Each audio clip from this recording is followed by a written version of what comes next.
8 years ago, in the aftermath of the unprecedented global destruction and devastating war, the international community came together in hope. They created this organization, the United Nations, as a shield against the horrors of war, as a platform for dialogue, and as a bridge to a better, fairer, more secure global community.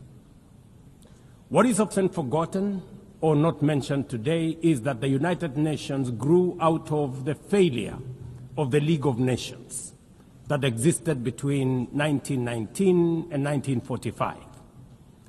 The League of Nations did not collapse for lack of good intentions or noble objectives.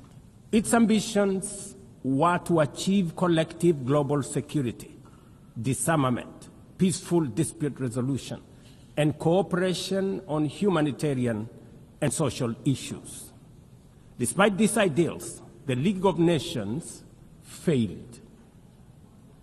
The United States never joined, other great powers came and went, and without enforcement authority, its condemnation carried little weight.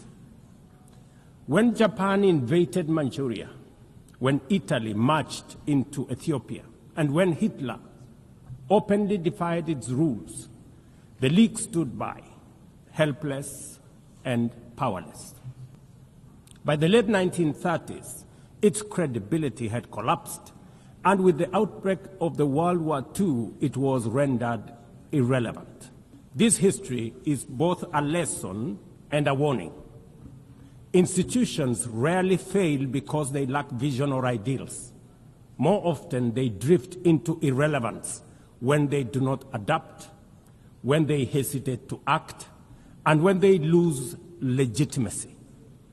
To remain relevant, institutions must be reimagined, must be reformed, renewed, and aligned with emerging realities.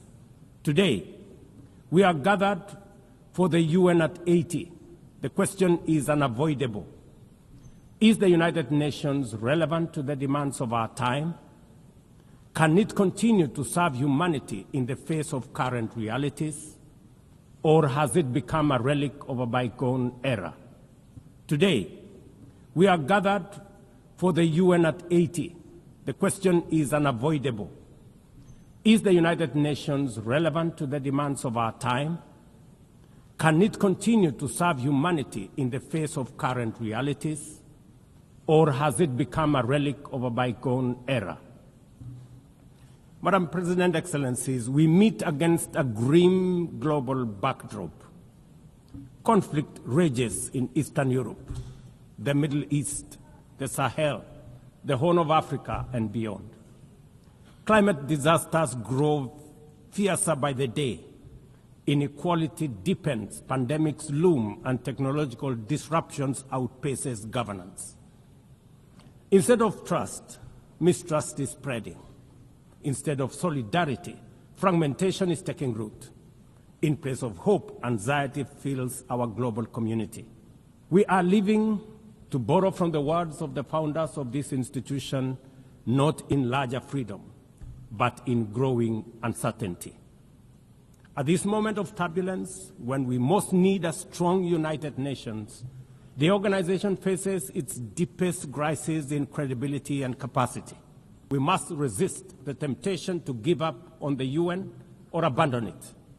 We must make it fit for purpose, reform its structures, strengthen its mandate, and ensure its decisions reflect today's realities rather than the geopolitical map of a bygone era.